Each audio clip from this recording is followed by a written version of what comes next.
அன்பின் பரலோக தகப்பனே, இந்த நல்ல நேரத்துக்காக நன்றி செலுத்துகிறேன் ஆவியானவரே. அப்பா, நான் இப்பொழுது கொடுக்க போகிற பாடல் செய்தி ஆண்டவரே ஆசீர்வதிங்க தகப்பனே. ஆவியானவரே, தொடக்கம் முதல் முடிவு வரை நீங்கள் இருக்கணும் தகப்பனே. மியூசிக் போடுற தம்பியும் கூட நீங்கள் ஆசீர்வதிங்க தகப்பனே. இதை கேட்டு மக்கள் மனம் திரும்பணும் ராஜா. பொறுப்படுத்துக்கங்க, வழி நடத்துங்க. இயேசுவின் நாமத்தில் வேண்டுகிறேன் பிதாவே, ஆமேன். நானே எழுதின பாடல். முதல்ல நான் இந்த பாடலை பாடுறேன், அதுக்கடுத்து செய்திக்கு போகலாம்.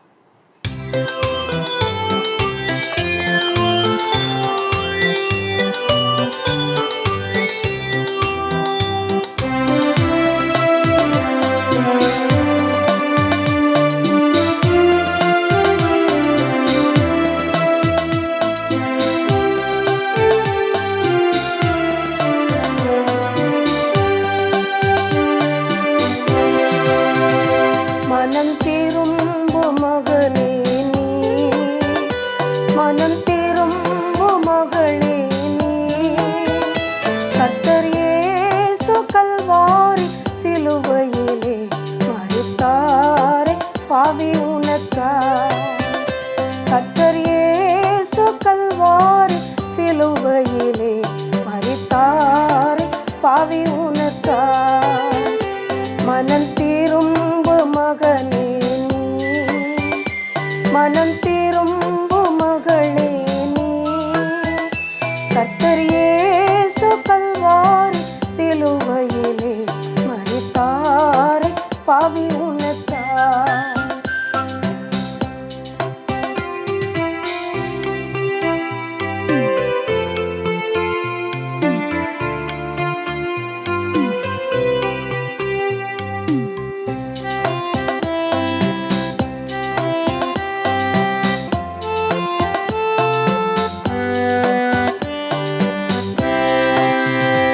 பாவத்தையே தண்ணீரை போல் பருகியே மகிழ்கின்றாயோ.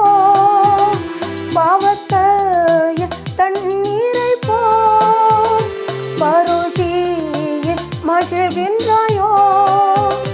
பாதாள நரகத்திலே நீயும் பரிதாபமாய் அழிந்திடுவாய்.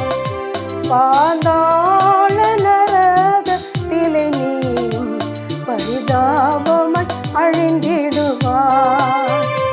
மனம் திரும்பு மகனே நீ, மனம் திரும்பு மகளே நீ, கர்த்தர் இயேசு கல்வாரி சிலுவையிலே மரித்தாரே பாவி உனக்காய்.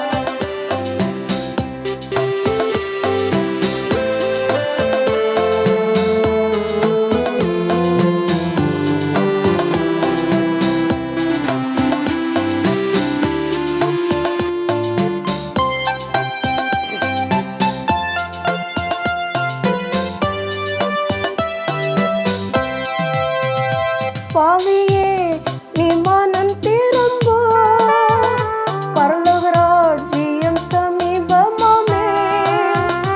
பாவியே நீ மனம் திரும்பு, பரலோக ராஜ்யம் சமீபமாமே.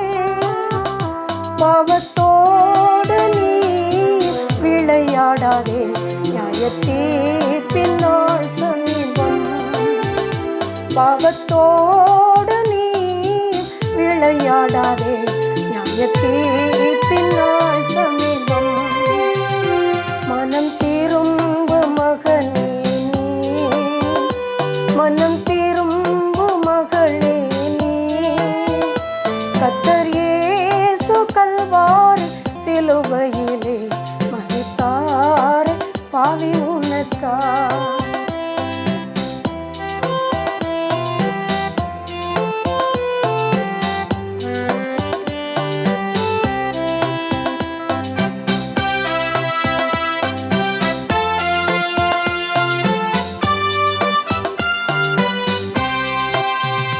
மனம் போல வாழ்கின்றாயோ, மன்னன் இயேசுவை மறந்திட்டாயோ.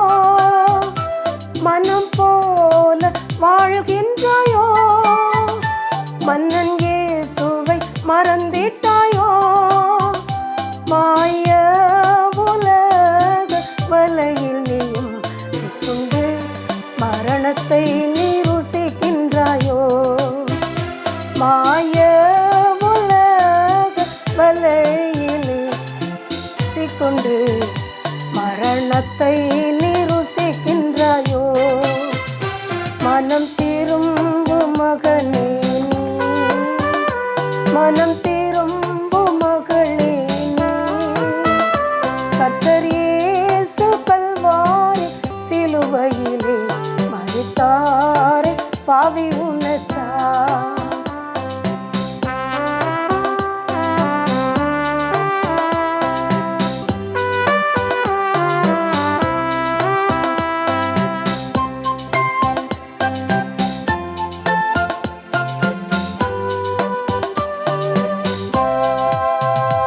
பாவத்தை நீ அறிக்கையிட்டு பரிசுத்தமாய் வாழ்ந்தாயானால், பாவத்தை நீ அறிக்கையிட்டு பரிசுத்தமாய் வாழ்ந்தாயானால், நீதிபதியாக இயேசு வந்திடுவார் நித்திய ஜீவன் உனக்களிக்க.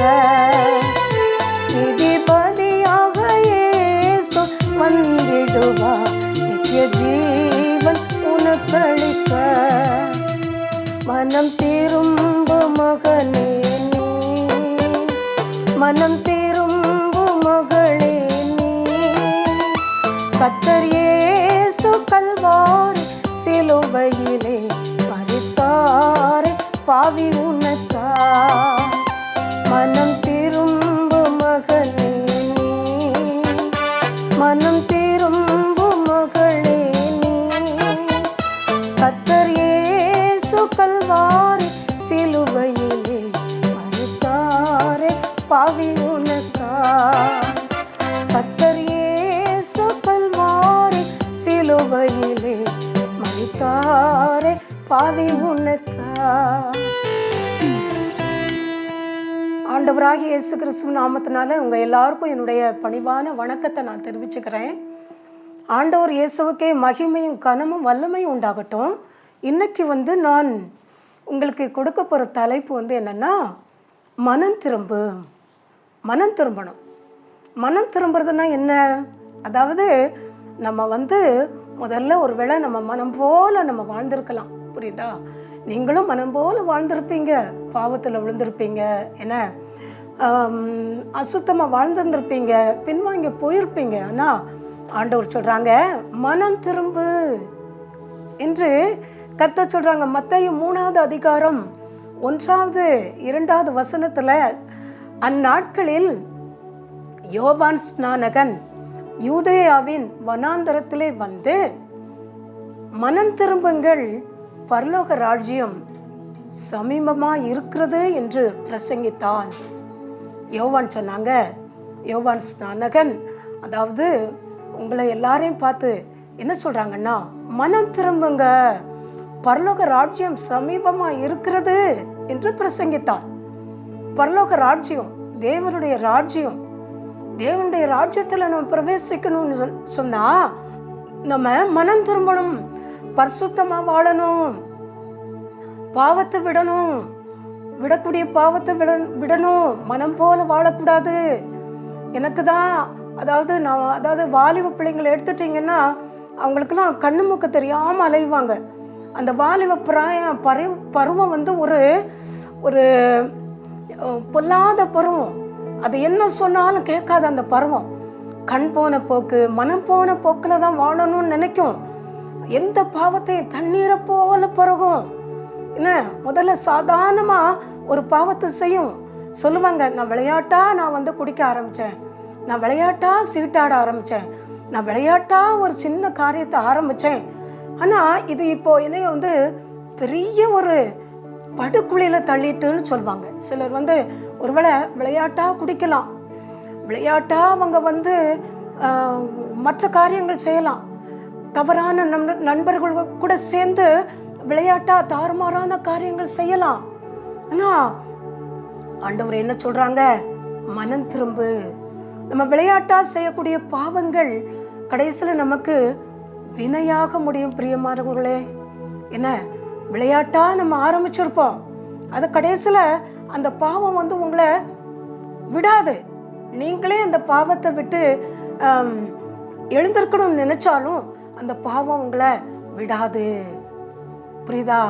ஆண்டவர் சொல்றாங்க, ஐயோ ஆண்டவர் நினைக்காங்க, என் பிள்ளைங்க ஏன் இப்படி என்னை விட்டு இப்படி வழி விலகி போறாங்களே, அவங்களுக்காகத்தானே நான் வந்து என்னுடைய ரத்தத்தை, சொந்த ரத்தத்தையும், விலையேறப்பட்ட ரத்தத்தை இந்த மக்களுக்காகத்தானே சிந்தனை. ஐயோ இப்படி பாவத்தை தண்ணீரை போல பருகுறாங்களே, இந்த பிள்ளைங்க ஏன் இப்படி இருக்காங்க என்று சொல்லி நம் தேவனாகிய கர்த்தர் இயேசு நமக்காக வேதனைப்படுறாங்கம்மா. யோசிச்சு பாருங்க. என்ன, ஒருவேளை உங்களுக்கு பாவம் வந்து இப்போ வந்து உங்களுக்கு பெருசா தெரியாம இருக்கலாம், ஆனா அந்த பாவம் முடிவுல உங்களுக்கு விரியனை போல தீண்டும், பாம்பை போல கடிக்கும். நீங்க முதல்ல லைட்டா குடிக்க ஆரம்பிச்சிருப்பீங்க, அதுக்கப்புறம் உங்களை பகல் குடிகாரனா ஆக்கிரும். மதுபானம், போதை மருந்து, போதை ஊசி, போதை வஸ்துக்கள், இந்த பாருங்க 9th படிக்க பசங்க பிள்ளைங்க கூட இப்படிலாம் குடிக்காங்கன்னு சொல்லி நான் கேள்விப்பட்டேன். பிரியமானவர்களே, இதெல்லாம் வந்து நமக்கு வந்து ரொம்ப வேதனையான காரியம். விட்டுருங்க. அருவருப்பான காரியங்கள் வேண்டாம் பிரியமானவர்களே. நம்ம மரணத்துக்கு பிறகு ஒரு வாழ்க்கை இருக்கு. எங்க போனோம்? நித்திய ஜீவனமா அல்லது அநித்தியமான அந்த நித்திய அக்கினிக்கு போறீங்களா? யோசிச்சு பாருங்க பிரியமானவர்களே. நீங்க கண்டிப்பா இதை கேட்டு நீங்க மனம் திரும்பியே ஆகணும். நான் வந்து உங்களுக்கு வைராக்கியத்தோட ஏன் நான் செய்தி கொடுக்கேன்னு சொன்னா, இந்த எல்லா பிள்ளைங்களும் பாவத்து தண்ணீரை போல பருகி, அதாவது எப்படி விட்டில் பூச்சி வந்து விளக்குல போய் விழுந்து அழிஞ்சு போதோ, அதே மாதிரி இந்த உலகத்துல, தமிழகம், இந்தியாவில் உட்பட உலகத்துல வாழக்கூடிய மக்கள் அப்படித்தான் அழிஞ்சு போறாங்க பிரியமானவர்களே. மரணம் எப்ப சம்பவிக்கணும் யாருக்கு ஏதாவது தெரியுமா? இப்ப நல்லா இருக்குமா? அடுத்த நிமிஷம் என்ன நடக்கும்னு உங்களுக்கு எனக்கு தெரியுமா? நான் இப்ப பேசுறேன், அடுத்த நிமிஷம் நான் எப்படி இருப்பேன்? ஒருவேளை அடுத்த நிமிஷமே ஆண்டவர் என்னை எடுத்தா என்ன செய்வேன்? இப்படி நீங்க ஒவ்வொருவரும் உணரணும். அப்பதான் நீங்க மனம் திரும்புவீங்க. இப்போ 2 நாளைக்கு முன்னால நடந்த ஒரு சம்பவம் சொல்றேன். இந்த திருப்பூர் அங்க வந்து ஒரு லாரி பழுதடைஞ்சிட்டுன்னு சொல்லி எல்லாரும், அந்த போலீஸ் எல்லாரும் லாரியை பழுது பார்த்துட்டு இருக்காங்க. அங்கேருந்து ஒரு கார் வந்திருக்கு. அதில் ஒரு எத்தனை பேர் இருந்தாங்கன்னு தெரில. அந்த கார் வந்து லாரியில் மோதி அதில் இருந்த 4 பேரும், அப்புறம் லாரியில் இருந்த அந்த ஓட்டுநர், அந்த காவலர் உட்பட 6 பேர் அந்த ஸ்பாட்லேயே பலி. இப்போ 2 நாளைக்கு முன்னால் நடந்ததுதான். நான் வந்து சன் நியூஸில் பார்த்தேன். பிரியமானவர்களே, பார்த்தீங்களா? அதிகாலை 4 மணிக்கு நடந்த சம்பவம். அவங்க நினச்சிருப்பாங்களா காரில் இருந்தவங்களாம் இப்படி நடக்கும்னு நினச்சிருப்பாங்களா? மரணம் இப்படி சந்திக்கும்னு நினச்சிருப்பாங்களா? பிரியமானவர்களே, நம்ம ஆண்டவரை தேடாம மனம் போல நம்ம இஷ்டப்படி வாழ்ந்தோம்னா மரணம் நம்மளை சந்திச்சா நம்ம என்ன செய்வோமா? யோசிச்சு பாருங்கம்மா. ஐயா, மனம் திரும்புங்க. உங்களை நாங்கள் கெஞ்ச கேட்டுக்கிறோம், மனம் திரும்புங்க. அப்படியே வாழ்ந்துடாதீங்க. ஏதோ இருந்தோம், சாப்பிட்டோம், தூங்கினோம், எழுந்திரிச்சோம், என்ன நல்லா சாப்பிட்டோம், நல்ல பணம் சம்பாரிச்சோம், வீடு கட்டணும், கல்யாணம் பண்ணோம், பிள்ளைங்களை பெற்றோம், இருந்தோம், நம்ம வாழ்க்கையை முடிச்சிட்டோம், என் வாழ்க்கை முடிய போகுது அப்படி நினைக்காதீங்க பிரியமானவர்களே. மனம் திரும்பணும். அப்பதான் பரலோக ராஜ்யம் சமீபமாம். புரியுதா? அடுத்தது மத்தேயு வந்து 11:20 நீங்க பார்த்தீங்கன்னா, அப்பொழுது தமது பலத்த செய்கைகளில் அதிகமானவைகளை கண்டும் மனம் திரும்பாமற் போனபடியினால் அவர்களை அவர் கடிந்து கொள்ள தொடங்கினார். அதாவது இயேசு வந்து எவ்வளவோ தூரம் இந்த மக்களுக்கு வந்து கஷ்டப்பட்டு வந்து அவங்களுக்கு வந்து பிரசங்கம் பண்ணுறாங்கம்மா. ஆனால் அவங்களுக்கு யாருக்குமே மனம் திரும்ப மனசு இல்லை. அதனால் அந்த மக்களை வந்து ஆண்டவர் என்ன சொல்கிறாங்க அப்படின்னா, கடிந்து கொள்ள தொடங்கினாங்க. புரியுதா? கடிந்து கொள்ள எப்படின்னா, கோராசினே உனக்கு ஐயோ. கோராசினா அது ஒரு மக்கள். பெத்சாயிதாவே உனக்கு ஐயோ. உங்கள் செய்கைகளை, உங்களுக்கு செய்யப்பட்ட செயல்கள் இந்த தீருவிலும் சீதோனிலும் செய்யப்பட்டிருந்ததே. ஆனால் அப்பொழுதே அவர்கள் ரட்டுடுத்தி சாம்பல்ல உட்கார்ந்து மனம் திரும்பி இருப்பார்கள். நியாய தீர்ப்பு நாளிலே உங்களுக்கு நேரிடுவதை பார்க்கிலும் தீருவுக்கும் சீதோமுக்கும் நேரிடுவது லகுவாயிருக்கும். அதாவது என்னன்னா, இந்த தீரு சீதோம் அப்படின்லாம் இருக்குல்ல, அந்த மக்களை பார்த்து தான் ஆண்டவர் சொல்றாங்க. புரியுதா? இப்போ நான் ஆண்டவர் சொல்றாங்க, நான் எத்தனையோ பேருக்கு எவ்வளவோ நான் பிரசங்கிச்சேன், ஆனால் அவங்கெல்லாம் என்னது மனம் திரும்பலை. இப்போ சீதோம் தீரு இவங்களுக்கெல்லாம் இது செய்யப்பட்டுச்சுன்னா அப்பளே அவங்க மனம் திரும்பி சாம்பல்ல உட்காந்து ஆண்டவரை தேடி இருப்பாங்க. ஆனால் நீங்கள் என்ன செய்யலை, ஆண்டவரை தேடலை.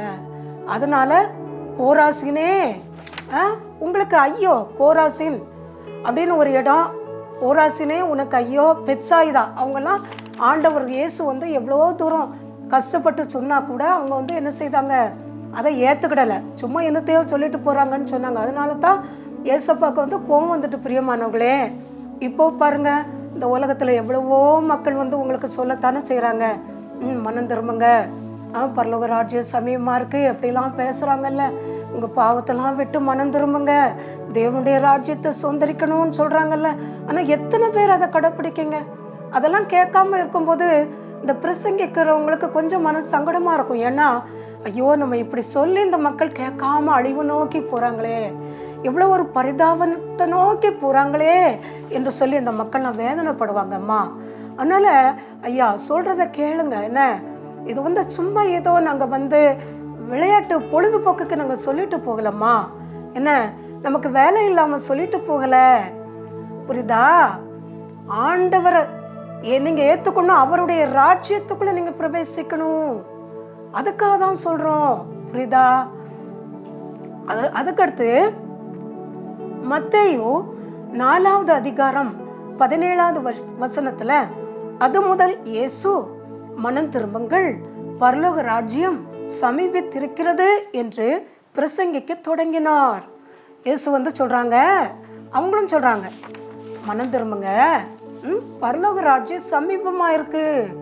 ஏசப்பாவுக்கு ரொம்ப வேதனை. ஐயோ, என் பிள்ளைங்க இப்படி இந்த நரகத்திலையும் அக்கினி கடல்லையும் அழிஞ்சி, ஐயோ அவங்க அந்த அநித்தியமான இடத்துல போய் அழிஞ்சு மாண்டக்கூடாதே, என் பிள்ளைங்க இப்படி பரிதாபமாக மறைச்சிடக்கூடாதே அப்படின்னு சொல்லிதானே நம்ம இந்த சிலுவையை மரணத்தை ஏற்றுக்கிட்டு இவங்களுக்காக பாடுபட்டோம். ஆனாலும் இந்த மக்கள் இன்னும் அவங்க இருதயத்தை பட்டுக்கிட்டு இருக்காங்களேன்னு சொல்லி நம் தேவனாகிய கர்த்தர் இயேசு உனக்காக எனக்காக வேதனைப்படுறாங்கம்மா. அதனால நம்ம என்ன செய்யணும், மனம் திரும்பணும். இந்த உலக வாழ்க்கை நமக்கு பெருசு கிடையாதம்மா. உலகத்துல நம்ம ஒரு 70 வருஷமோ 80 வருஷமோ கூடனா ஒரு 100 110 வைங்களேன், இவ்வளவு நாள் தான் நம்ம வாழுவோம். சரி, நம்ம 70 வருஷத்தை மாத்திரம் எடுத்துக்குவோம். அதுல நீங்க எந்த இடத்துல இருக்கீங்க, எத்தனாவது வயசுல இருக்கீங்க, 70 வயசு மட்டும் கணக்கு போடுங்க. நான்லாம் 70 வயசை கணக்கு போடுறேன். நான் இப்போ எனக்கு 9 பங்கு முடிஞ்சு போச்சு. 63 நடந்துட்டு இருக்கு. புரியுதா? அப்போ 9 பங்கு நாட்களை நான் வீணாக தான் கழிச்சுப்பேன்னு தான் நான் நினைக்கேன். ஏன்னா நிறைய நேரத்தில் நான் பின்வாங்கி போயிருக்கேன். ஆண்டவருக்கு ஊழியம் செஞ்சால் கூட எத்தனையோ முறையில் நான் பாவத்தில் விழுந்து நான் வழுவி நான் தவறி போயிருக்கேன். பிரியமானவங்களே, பின்னிட்டு போயிருக்கேன், பின்வாங்கி போயிருக்கேன். ஆனாலும் கர்த்தர் இயேசு என்னை விடவே இல்லை. எத்தனை தரம் நான் மரணத்தை சந்திச்சிருக்கேன். கீழே இங்கே நான் ஸ்கூலில் வேலை பார்க்கும்போது மாடியிலேருந்து இந்த கீழே உள்ள 4வது படியிலேருந்து ஒரு பையன் தெரியாமல் தள்ளி விட்டுட்டான்.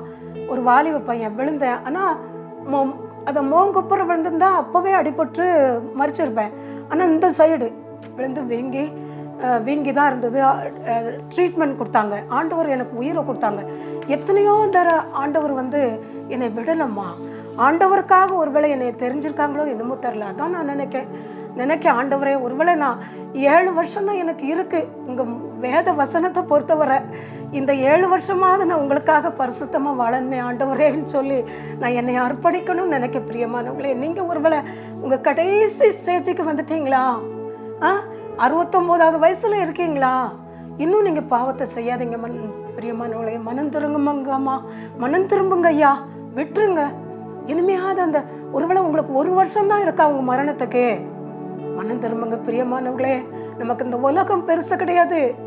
நீங்க எத்தனை வீடு, எத்தனை காரு, எத்தனை பங்களா, மாட மாளிகை வச்சு ஒரு பிரயோஜனம் கிடையாது. அது நிலையற்றது. மரணித்து போகும்போது அதுல ஏதாவது உங்க கிட்ட வருமா? ஒரு குண்டூசியை நம்ம எடுத்துட்டு போகுமா? யோசிச்சு பாருங்க பிரியமானவர்களே. மரணம் சமீபம். நீங்க ஒவ்வொருத்தரும் உங்க நாட்களை கணக்கு போட்டுக்கங்க. என்ன அதான் மோசே சொன்னாங்க. நான் சொன்னேன்ல அன்னைக்கு 90வது சங்கீதத்தும் 12வது வசனத்துல, நாங்க ஞானம் இருதயம் உள்ளவர்கள் ஆகும்படி எங்களுடைய நாட்களை எண்ணும் அறிவை ஞானத்தை எங்களுக்கு போதித்தருளும் அப்படின்னு சொல்லியிருக்காங்க. அது மாதிரி நீங்க உங்க நாட்களை எண்ணிக்கிட்டே இருக்கணும். என்ன, இந்த உலகம் பெருசுன்னு நினைக்காதீங்க. உங்க பிள்ளைங்க, பேர பிள்ளைங்க, இதுதான் உங்களுக்கு சொத்து பெருசுன்னு நினைக்காதீங்க. நமக்கு இயேசு தான் பெருசு. புரியுதா? இயேசுவே முதல்ல என்ன சொல்லியிருக்காங்க? மனம் திரும்புங்க, பரலோக ராஜ்யம் சமீபம்னு சொல்லியிருக்காங்க. மத்தேயு 12:41 என்ன சொல்லுதுன்னா, நோவாவின் பிரசங்கத்தை கேட்டு நினிவே பட்டணத்தார் மனம் திரும்பினார்கள். இதோ யோனாவிலும் பெரியவர் இங்கே இருக்கிறார். நியாய தீர்ப்பு நாளிலே அந்த நினிவே பட்டணத்தார் இந்த சந்ததியாரை இவர்கள் மேல் குற்றம் சாட்டுவார்கள் அப்படின்னு சொல்லப்பட்டிருக்கு. அப்போ யோனா இருந்தால, யோனா பிரசங்கத்தை கேட்டு அந்த நினிவே பட்டணத்துல இருக்கக்கூடிய அத்தனை மக்களும் மனம் திரும்பினாங்க. புரியுதா? அவ்வளோ பேர் மனம் திரும்பினாங்க. அப்போ ஆண்டவர் அவங்களுக்கு செய்ய நினைச்ச அந்த பொல்லாத காரியத்தை செய்யாம மனசாவப்பட்டாங்க. ஐயோ, என் பிள்ளைங்க இப்படி என்கிட்ட மனம் திரும்பி வந்துட்டாங்களே, அவங்கள நான் அழிக்கணும்னு நினைச்சனேன்னு சொல்லி கர்த்தர் இயேசு நம் தேவனாகி ஆண்டவர் மனசாவப்பட்டாங்க. பிரியமானவங்களே, ஒருவேளை நம்ம மனம் திரும்பினாலும் நமக்காக ஆண்டவர் மனசாவப்பட்டு நமக்கு நித்திய ஜீவனை, பரலோக ராஜ்யத்தை கொடுக்க வல்லவரா இருக்காங்கம்மா. மனம் திரும்புங்க. ஒருவேளை நீங்க கடைசி நேரத்துல மனம் திரும்பினா கூட கர்த்தர் உங்களை விட மாட்டாங்க. அதுக்காக நான் இன்னும் கொஞ்ச நாளைக்கு நல்ல பாவம் செஞ்சுக்கிறேன், இப்போதான் எனக்கு நல்ல வாலிப, நல்ல ரத்த ஓட்டம் நல்லா இருக்கு, நல்ல இந்த பாவம் செஞ்சுக்கிறேன்னு நினைக்காதீங்க. வாலிபர்களுக்கும் மரணம் சமீபம். வாலிபர்களை மட்டும் மரணம் விட்டு வைக்கும்னு நினைச்சிடாதீங்கம்மா. அதனால என்ன செய்யணும்? மனம் திரும்பணும். ஏன்னா யோனாவிலும் பெரியவர் இங்கே இருக்கிறார், நம் இயேசு இங்கே இருக்காங்க. புரியுதா? அதனால அந்த நினிவே மக்கள் எப்படி மனம் திரும்பினாங்க பார்த்தீங்களா? அது மாதிரி இந்த உலகத்தில் இருக்கக்கூடிய நீங்களும் நானும் மனம் திரும்பணும். இந்த இஸ்ரேல் மக்கள் எவ்வளவோ அவங்களுக்கு சொன்னா கூட அவங்க மனம் திரும்பல. கடைசி வரைக்கும் அவங்க என்ன செஞ்சாங்க? அவங்க இருதயத்தை கடினப்படுத்தினாங்க. ஒரு இடத்துல இருதயத்தை வைரமாக்கினார்கள்னு சொல்லப்பட்டிருக்கு. புரியுதா? வைரமாக்கியிருக்காங்க. அதனால அவங்க ஒரு முரட்டாட்டம், கடினமுள்ள இருதயமா இருந்து மனம் திரும்பாம வனாந்தரத்துல நிறைய பேர் மாண்டு போயிட்டாங்க. மாத்திரம் இல்ல, இருந்தவங்களும் கூட மனம் திரும்பலம்மா. மனம் திரும்பல. சாலமன் ராஜாவை எடுத்துக்கிட்டுங்க, அவங்க எவ்வளோ தூரம் பிரசங்கம் பண்ணாங்க பார்த்தீங்களா? கடைசியில் அவருடைய இருதயம் வழுவி போய் அவங்க பின்வாங்கி போயிட்டாங்கம்மா. நம்ம அப்படி இருக்கக்கூடாதம்மா. ஏன்னா நமக்கு கடைசி காலம் எப்படி, மரணத்துக்கு பிறகு எப்படி, அதை மட்டும் யோசிங்க. சில சொல்லுவாங்க, ஆமா நரகம் பரலோகமா, அதெல்லாம் ஒன்றும் கிடையாது அப்படின்னு சிலர் சும்மா, அதாவது வெட்டித்தனமான ஒரு பேச்சு, ஒரு அசால்ட்டான அலட்சியமான பேச்சு பேசுவாங்க. பிரியமானவர்களே, அதை நீங்கள் நினைக்கக்கூடாது. உண்மையிலே மரணம், நரகம், பாதாளம்னு ஒன்று இருக்குது. இந்த உலக வாழ்க்கை நமக்கு நரகம் கிடையாது. இது நீங்கள் சுகபோகமாக வாழ்கிறீங்க. 70 வருஷம் இருந்தாலும் அந்த 70 வருஷத்துல நீங்கள் சுகபோகமாக இருக்கீங்கம்மா. கார் வாங்குறீங்க, பங்களா வாங்குறீங்க, சொத்து குவிக்கீங்க, பணம் சம்பாதிக்கீங்க, வீடு கட்டுறீங்க, பிள்ளைங்க இருக்குது, இன்னும் நிறைய உங்களுக்கு ஆடம்பரமான பொருள், தங்கம், வெள்ளி, பொண்ணு எல்லாம் வச்சு சம்பூரணமாக ஆடம்பரமாக வாழ்கிறீங்க. பிரியமானவர்களே, அது எவ்வளோ நாளைக்கு? 70 வருஷம்தான். அதுக்கப்புறம் ஆண்டவர் எடுத்துக்கிட்டாங்கன்னா எங்கே போவீங்க? என்ன பரலோக ராஜ்யத்துக்கா அல்லது அந்த அக்கினி கடலுக்கா? நீங்கள் தான் யோசிக்கணும். இந்த ஒரு உலக வாழ்க்கை நமக்கு ஒரு பெரிய வாழ்க்கையா? இது நிரந்தரமா? இது நிலையற்ற வீடு, இது ஒரு வாடகை வீடு. அன்னைக்கு என்ன பவுல் சொன்னால, என் கூடாரம் இது அழிஞ்சு போகக்கூடியது. ஆண்டவர் நமக்கு கட்டின கைவேலை இல்லாத அந்த பரலோக ராஜ்யம் தானே நமக்கு மெயின். யோசிச்சு பாருங்க, எல்லாரும் யோசிச்சு பாருங்க. விட்டுருங்க, விடக்கூடிய காரியத்தை விடுங்க. பாவத்தை தண்ணீரை போல பருகிட்டு இருக்கீங்களா? விட்டுட்டு இயேசுகிட்ட வாங்க, பின்வாங்கி போயிடாதீங்க. பிறகு நீங்க பரிதவிக்கப்பட்டுருவீங்க. பிரியமானவர்களே, நான் அதை அனுபவிச்சு தான் உங்களுக்கு இந்த பாட்டை நான் எழுதினேன். யோசிச்சு பார்த்துக்கோங்க. என்ன மனம் திரும்பணும். அடுத்தது மத்தேயு 18:2 இயேசு ஒரு பிள்ளையை தம்மிடத்தில் அழைத்து அதை அவர்கள் நடுவிலே நிறுத்தி, நீங்கள் மனம் திரும்பி பிள்ளையைப் போல ஆகாவிட்டால் பரலோக ராஜ்யத்தில் பிரவேசிக்க மாட்டீர்கள் என்று மெய்யாகவே உங்களுக்கு சொல்லுகிறேன் என்றார். இயேசு எவ்வளவு அழகா சொல்றாங்க பாருங்க. அதாவது ஒரு சின்ன குழந்தைங்களை பக்கத்துல கூப்பிட்டு வச்சு சொல்றாங்க. என்ன சொல்றாங்கன்னா, நீங்க மனம் திரும்பி இந்த பிள்ளைய போல ஆகாவிட்டால் உங்களுக்கு பரலோக ராஜ்யம் கிடைக்காது. இப்போ இந்த பிள்ளைங்களை எடுத்துக்கோங்க. ஒரு 1 5 6 வயசு வரைக்கும் உள்ள பிள்ளைங்களுக்கு என்ன தெரியும்? அது கள்ளம் கவடம் இல்லாத பிள்ளைங்க. அதுக்கு அந்த குழந்தைங்களுக்கு என்ன ஒரு கொடுமை பண்ணாலும் அது என்னன்னு கேட்காது. நீங்கள் எத்தனை அடி அடித்தாலும் அதை சகிச்சுக்கிடும். ஏம்மா என்னை இப்படி அடிக்க, ஏன் என்னை இப்படி வேதனைப்படுத்துகிற அப்படின்னு அது ஒரு கேள்வி கேட்காது. அது அழத்தான் செய்யும். பிரியமானவங்களே, அப்படிப்பட்ட ஒரு கள்ளம் இல்லாத வெள்ளை உள்ளம் கொண்ட ஒரு மனுஷனா நீங்கள் இருங்கன்னு இயேசு சொல்கிறாங்க. இப்படி இந்த பிள்ளைய போல நீங்கள் இருங்க. அந்த பிள்ளைங்களுக்கு கள்ளம் கவடம் தெரியுதா? அதானே அந்த பிள்ளைங்களுக்கு பாருங்க. அன்னைக்கு ஒரு 1.5 வயசு பொம்பளை பிள்ளைய 40 வயசு ஒரு மிருகம் அவனை அந்த மிருகம் அவளை அந்த குழந்தைய கற்பழிச்சு என்ன செஞ்சிட்டான்? மாடியிலேருந்து எரிஞ்சு கொண்டுட்டான். செத்து போச்சு. அந்த பிள்ளைக்கு தெரியுமா? பெரிய பிள்ளையா இருந்தா அதை எதையாவது பண்ணிட்டு வெளியே வந்திருக்கும்ல. அது பச்சை குழந்தைங்க போய் தானே அப்படி இருந்திருக்கு. அப்போ கள்ளம் இல்லாத வெள்ளை உள்ளம் கொண்ட பிள்ளைங்க. சில வீடுகளில் சித்திக்காரி கொடுமை பண்ணுவாள்.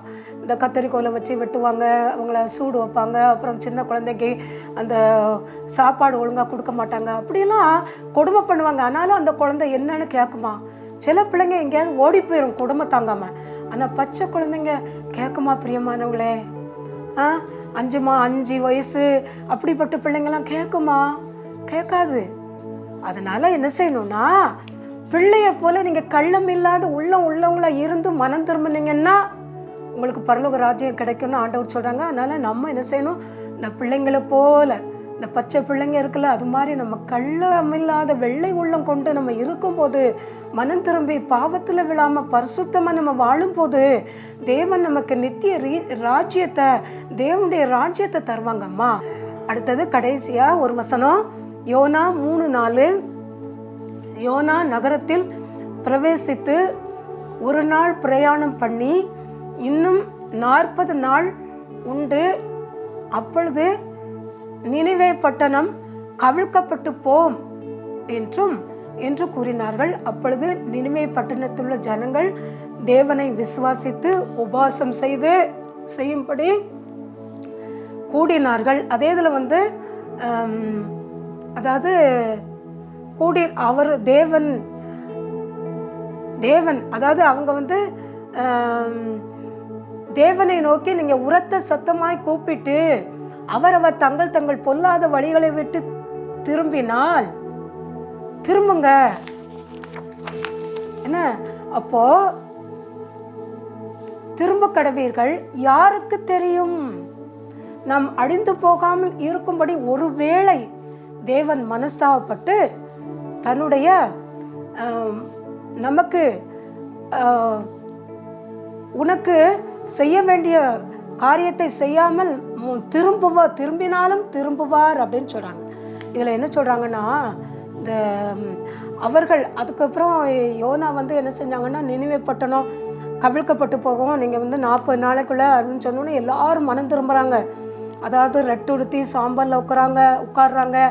மாடு, மிருகம், அப்புறம் ஆடு, மாடுகள் எல்லாம், ராஜா முதற்கண்டு எல்லாரும் உபவாசம் சாம்பலில் உட்காந்து சொல்கிறாங்க. யாருக்கு தெரியும், ஒருவேளை ஆண்டவர் மனசாவப்பட்டு நமக்கு செய்ய வேண்டியது செய்யாமல் நம்ம நல்ல வழி காட்டுவாங்கன்னு சொல்கிறாங்க. அதே மாதிரி அவங்க மனம் திரும்பினால பிரியமானவர்களே, அந்த நினிவே மக்கள் அத்தனை பேரும் பாதுகாக்கப்பட்டாங்க. ஆண்டவர் சொல்கிறாங்க, வலது கைக்கு இடது கைக்கு தெரியாத 1,20,000 பேர் அப்படின்னு சொல்லி அவ்வளோ பேரும் மனம் திரும்பினாங்க. அதே மாதிரி பிரியமானவர்களே, நாமும் இந்த பொல்லாத எல்லா வழிகளையும் பாவத்தை விட்டு மனம் திரும்பும் போது கர்த்தர் நம்மளை என்ன செய்வாங்க, நம்மளை பரிசுத்தமான வழியில் நடத்துவாங்க. ஜெபம்.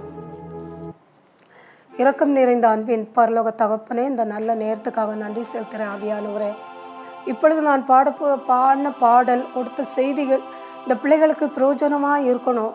ஆவியானவரே, கேட்குற மக்கள் ஏதோ கேட்டுட்டு விட்டுட்டு அப்படி இருந்துடக்கூடாதப்பா. நான் விதைச்சிருக்கேன்ப்பா, இந்த விதை 100-100 பலன் கொடுக்கணும். என் தேவன் இயேசு, என்னால் உங்கள் நாமம் மகிமைப்படணும். எல்லாரும் மனம் திரும்பி பரலோக ராஜ்யத்துக்குள்ளே பிரவேசிக்கக்கூடிய சிலாக்கியத்தையும் பாக்கியத்தையும் மக்களுக்கு கொடுங்க. இந்த தொலைக்காட்சி பார்க்காத ஒவ்வொரு மக்களையும் கண்ணோக்கி பாருங்கள். கைவலி, கழுத்து வலி, முட்டு வலி, மூட்டு வலி, ப்ரெஷர், சுகர், கேன்சர் உட்பட எல்லா வியாதியிலேருந்து விடுதலையை கொடுங்கப்பா.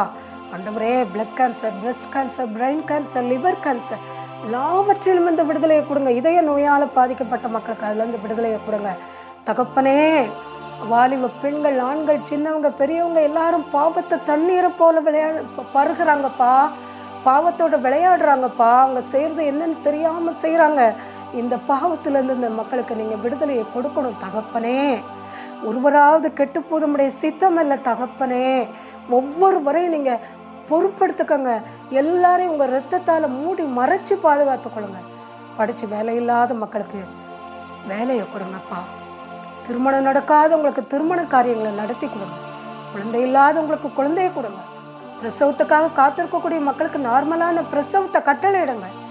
ஐயோ, நான் இவ்வளோ தூரம் வேதனைப்படுறேனேன்னு சொல்லி, எனக்கு யார் இருக்கான்னு சொல்லி வேதனைப்படுற ஒவ்வொரு மக்களையும் கண்ணோக்கி பாருங்க தகப்பனே. ஏழைங்க, விதவைங்க, அனாதைங்க, ஒடுக்கப்பட்டவங்க, கணவனால் கைவிடப்பட்டவங்க, திக்கற்றவங்க, சிறைச்சாலையில் வாழும் மக்கள், சின்னவங்க, பெரியவங்க, வாலிபங்க, வயசானவங்க மத்தியில் எழுப்புதல் வரட்டும். பொறுப்படுத்துக்கங்கப்பா. ஆண்டவரே, உடைய நாம மாத்திரம் மகிமைப்படட்டும். ஏசப்பா, மீதியான நேரம் முழுவதையும் எங்களோடு கூட இருங்க. உலகம் தரக்கூடாத ஒரு சமாதானம் எல்லா குடும்பத்திலையும் வரட்டும்.